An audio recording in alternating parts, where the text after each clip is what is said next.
శ్రీమాత్రే నమః.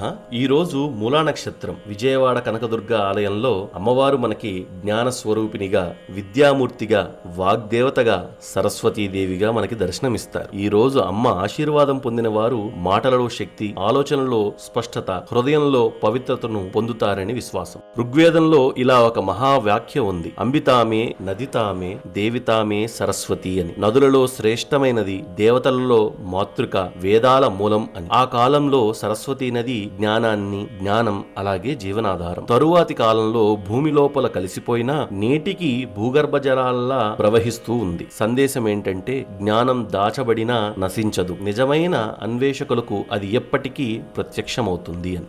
దేవీ భాగవతంలో ఒక విశేషం ఉంది. ఒకసారి అజ్ఞానాసురుడు పుడతాడు. అజ్ఞాన తిమిరాలు విస్తరించిపోతుంది. ఆ సమయంలో త్రిమూర్తులు శక్తులను ఆహ్వానిస్తారు. లక్ష్మి సంపదగా, పార్వతి శక్తిగా, సరస్వతి వాగ్దేవతగా అవతరిస్తారు. అమ్మ మాటలే శక్తిగా మారి అజ్ఞానాన్ని దహనం చేస్తాయి. సందేశం ఏంటంటే సంపద, శక్తి కొన్నిసార్లు విఫలమవుతాయి, కానీ జ్ఞానం మాత్రం ఎప్పటికీ విజయం సాధిస్తుంది. మహాభారతాన్ని వ్యాసుడు చెప్తే విఘ్నేశ్వరుడు రాశాడని ఇది మనందరికీ తెలిసిన కథే. కానీ వ్యాస భగవానుడు ఒక ప్రార్థన చేశారు: ప్రతి శ్లోకం స్పష్టంగా, మధురంగా, సత్యంగా ప్రవహించాలి అని. అప్పుడు సరస్వతీదేవి వాక్శక్తిగా వ్యాసుని నోట ప్రవహించిందని విశ్వాసం. అందుకే మహాభారతం ఒక మహాకావ్యం మాత్రమే కాదు, కాలాతీతమైన జ్ఞాన సముద్రంగా మారింది. అరుదైన విషయం ఏమిటంటే సరస్వతీదేవి జ్ఞానమూర్తి మాత్రమే కాదు, సత్యానికి రక్షకురాలు అని కూడా శాస్త్రాలు చెబుతాయి.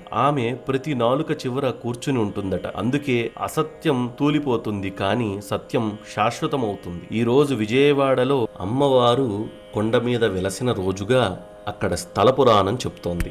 శ్వేతవస్త్రధారిణిగా వెలిసిన సరస్వతీ అమ్మవారు మనకు చెప్పే సందేశం ఏమిటంటే అసత్యం మాయ అవుతుంది, కానీ సత్యం, జ్ఞానం మాత్రం యుగ యుగాలకి నిలుస్తాయి అని. మూలా నక్షత్రం ప్రత్యేక శుభదినాల్లో సరస్వతీ అమ్మవారిని భక్తిపూర్వకంగా ఆరాధిద్దాం. మన మాటలు పవిత్రమై, మన ఆలోచనలు ప్రకాశవంతమై, మన జీవితం ధర్మమై ఉండాలని అమ్మని ప్రార్థిద్దాం. శ్రీమాత్రే నమః.